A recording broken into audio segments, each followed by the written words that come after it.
Hello guys, welcome back to our YouTube channel that is pharmacy. So आज की इस video lecture के अंदर हम कवर करने वाले हैं कि फिजियोलॉजिकल एसिड बेस बैलेंस क्या होता है। ठीक, तो without any delay let's start. जब हम बात कर रहे हैं एसिड बेस बैलेंस की, तो सबसे पहले एसिड बेस के बैलेंस को बना के रखना क्यों जरूरी है? क्योंकि जब हम देखते हैं हमारे शरीर में various types of chemical reactions होती हैं, जिसकी वजह से हमारे शरीर को एक कंडीशन को मेंटेन करके रखना पड़ता है, जिसको बोलते हैं होम्योस्टेसिस। ठीक, तो जब होम्योस्टेसिस की कंडीशन है, होम्योस्टेसिस क्यों होता है? ताकि हम अपने शरीर को खुद को एडवर्स कंडीशन से बचा के रख सकें, इसीलिए होम्योस्टेसिस होता है। और होम्योस्टेसिस हमारे शरीर को मेंटेन करके रखता है, जिसकी वजह से हम लिविंग स्टेट के अंदर रहते हैं। ठीक, तो अब क्या होता है, मान लीजिए कि कभी कभी होता है ऐसा कि शरीर के अंदर बहुत ज्यादा एसिड का कंसेंट्रेशन इंक्रीज हो जाए, एसिडोसिस हो जाए, अल्कलोसिस हो जाए। एसिडोसिस और अल्कलोसिस का मतलब यह है कि जब सिस्टम के अंदर H+ आयन का कंसेंट्रेशन ज्यादा हो जाए तो उस कंडीशन को बोलते हैं हम एसिडोसिस। और जब H+ आयन का कंसेंट्रेशन बहुत कम हो जाए, मतलब कि OH- आयन का कंसेंट्रेशन बढ़ जाएगा या फिर बेसिक पीएच अगर हो जाए, तो उसको बोलते हैं अल्कलोसिस। क्योंकि नाम ही में आ रहा है, उसके नाम में ही समझ में आ रहा है, अल्कलोसिस मतलब अल्कलाइन नेचर का होना, एसिडोसिस मतलब कि एसिडिक नेचर का होना। तो एसिडोसिस का मतलब क्या है कि एसिड का अगर पीएच जो है वो इंक्रीज हो जाए। अब देखते हैं क्या होता है। मान के चलिए कि जब acid base balance normal condition में था, तब तक हमको होम्योस्टेसिस मेंटेन करके रखने की कोई जरूरत नहीं थी, क्योंकि वो ऑलरेडी मेंटेन था। अब क्या हुआ कि जब एसिड बेस पीएच जो होता है, एसिड बेस का होम्योस्टेसिस अगर डिस्टर्ब हो रहा है, तो उस कंडीशन में हम खुद को कैसे प्रोटेक्ट करेंगे? हमारा शरीर जो है वो किस तरह से प्रोटेक्ट करेगा? जनरली 3 प्रकार की कंडीशंस होती हैं, 3 शरीर के और मतलब पार्ट्स होते हैं जो एसिड बेस बैलेंस को मेंटेन करके रखने में हेल्प करते हैं। पहला होता है हमारा रेस्पिरेटरी सिस्टम, दूसरा होता है हमारा यूरिनरी सिस्टम, तीसरा होता है हमारा ब्लड के अंदर प्लाज्मा आ जाता है। वो देखते हैं किस तरह से होगा। एक एग्जांपल के तौर पर मैं आपको समझाऊंगा। एसिड बेस अगर का होम्योस्टेसिस, अगर एसिड बेस का अगर होम्योस्टेसिस डिस्टर्ब हो रहा है, तो 2 कंडीशन हो सकती है। पीएच नॉर्मल है, नॉर्मल पीएच क्या होता है 7। ठीक, हम मान के चलते हैं कि नॉर्मल पीएच 7, क्योंकि ये टेम्परेचर के बेसिस पे होता है। 7 जो होती है न्यूट्रल पीएच होता है एट 25 डिग्री सेल्सियस। क्योंकि जैसे जैसे टेम्परेचर बढ़ता है, ये जो न्यूट्रल पीएच का होता है, न्यूट्रल पीएच वो कम होते जाता है। वो हम पढ़ते हैं केमिकल इक्विलिब्रियम और आयनिक इक्विलिब्रियम वाले चैप्टर में। That's a part of chemistry. Okay, so acid base balance get disturb. Condition first, अगर पीएच इंक्रीज हो रहा है, पीएच इंक्रीज हो रहा है मतलब कि दिस इज 7 न्यूट्रल, 7 से ऊपर का पीएच मतलब कि 8, 9, 10, 11, 12 दैट इज बेसिक, और 7 से अगर नीचे की तरफ देखें तो this is 6, 5, 4, 3, 2, 1 this is acidic pH. Right, pH मतलब कि इंक्रीज हो रहा है, मतलब कि pH is going on basic side, which means alkalosis condition occur होगी। मतलब कि ये जो बेसिक पीएच है वो सिस्टम का बेसिक पीएच हो जाएगा। उस कंडीशन में क्या होगा कि जब बेसिक पीएच हो रहा है, तो हमारा ब्रेन जो होता है, ब्रेन के अंदर सर्टेन रिसेप्टर्स होते हैं जो कि हमारे शरीर को बैलेंस करके रखते हैं। तो अब क्या होगा कि जब बेसिक पीएच हुआ, उस बेसिक पीएच में हमारा जो शरीर है वो स्टिमुलेट कर देता है ब्रेन और आर्टरीज के रिसेप्टर को। जो ब्रेन और आर्टरीज के रिसेप्टर है वो जब स्टिमुलेट हो जाएंगे, तो उस कंडीशन में क्या होगा कि रेस्पिरेशन की जो रेट होती है, रेस्पिरेशन की रेट गेट डिक्रीज। जिसकी वजह से क्या होगा, जब रेस्पिरेशन की रेट अगर डिक्रीज हो रही है, जब हमारी ब्रीदिंग रेट कम हो रही है, तो उस टाइम पे क्या होगा, कार्बन डाइऑक्साइड का कंसेंट्रेशन क्या होगा, ब्लड में इंक्रीज होने लगेगा। क्यों? क्योंकि जितना ज्यादा हम रेस्पायर करते हैं, मतलब जितना ज्यादा हम oxygen breathe in breathe out करते हैं, हमारी ब्रीदिंग जितनी ज्यादा फास्ट होती है, कार्बन डाइऑक्साइड का एक्सपेल्ड आउट बॉडी से उतना ज्यादा होगा।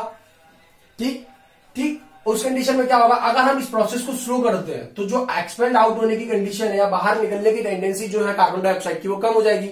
मतलब कि शरीर से बाहर निकलने की टेंडेंसी कम हो जाएगी, पर ब्लड के अंदर उसका कंसेंट्रेशन क्या होगा, इंक्रीज होता जाएगा।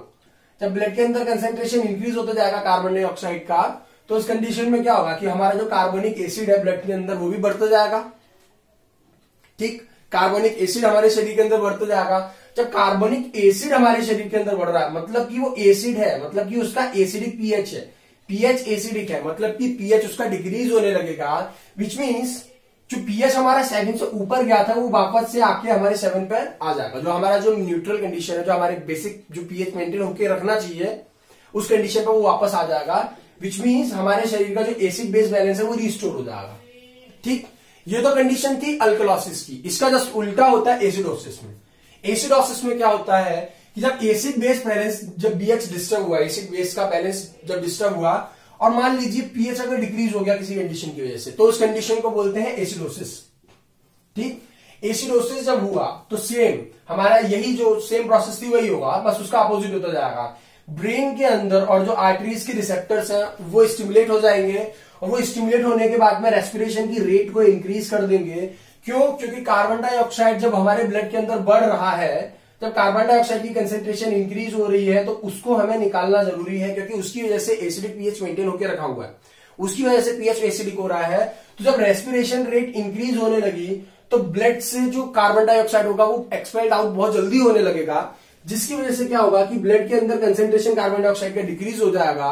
जब कार्बन डाइऑक्साइड का कंसेंट्रेशन डिक्रीज हुआ, इसका मतलब कि जो कार्बनिक एसिड है ब्लड के अंदर वो भी डिक्रीज होने लगेगा, और जब वो डिक्रीज होने लगेगा तो पीएच जो है वो इंक्रीज होने लगेगा।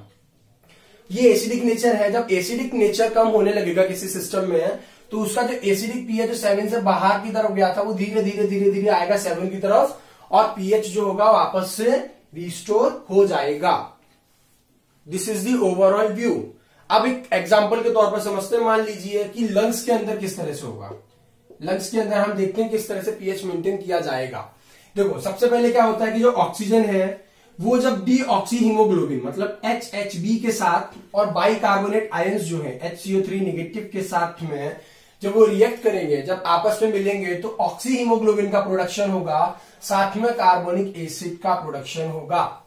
ये कार्बोनिक एसिड बना, और ये कार्बोनिक एसिड जो है ये एक हमारे ब्लड के अंदर प्रेजेंट एंजाइम होता है जिसको बोलते हैं कार्बोनिक एनहाइड्रेस, और ये कार्बोनिक एनहाइड्रेस की प्रेजेंस में H2O के अंदर और कार्बन डाइऑक्साइड के अंदर ब्रेक डाउन होगा।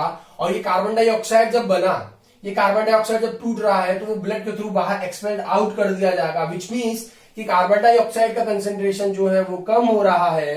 कार्बन डाइऑक्साइड का कंसेंट्रेशन जब कम हो रहा है तो उस केस में क्या होगा, कार्बोनिक एसिड का भी कंसेंट्रेशन कम हो रहा है। क्यों? क्योंकि कार्बोनिक एसिड तो टूट के हमको कार्बन डाइऑक्साइड दे रहा है। तो कार्बोनिक एसिड का जब डिक्रीज हो रहा है उसके साथ में क्या होगा कि पीएच इंक्रीज होगा, बैलेंस हमारा रिस्टोर हो जाएगा। अब दूसरा एग्जांपल लेके चलते हैं। मान लीजिए कि अगर जो H+ आयन का कंसेंट्रेशन इंक्रीज होने लग जाए, H+ आयन का कंसेंट्रेशन इंक्रीज होने लग जाए तो उस केस में क्या होगा, ये जो हमारा कार्बोनिक बाइकार्बोनेट आयन था, ये बाइकार्बोनेट आयन H+ आयन के साथ में मिलके कार्बोनिक एसिड का प्रोडक्शन करेगा। जब कार्बोनिक एसिड का प्रोडक्शन होगा तो उस केस में क्या होगा, ब्लड के अंदर कार्बोनिक एसिड इंक्रीज होगा, जिसकी वजह से पीएच जो बेसिक हो रहा था अल्कलॉसिस की कंडीशन में वो डिक्रीज होने लगेगा, और जब पीएच डिक्रीज होगा तो एसिड बेस बैलेंस वापस से रिस्टोर हो जाएगा।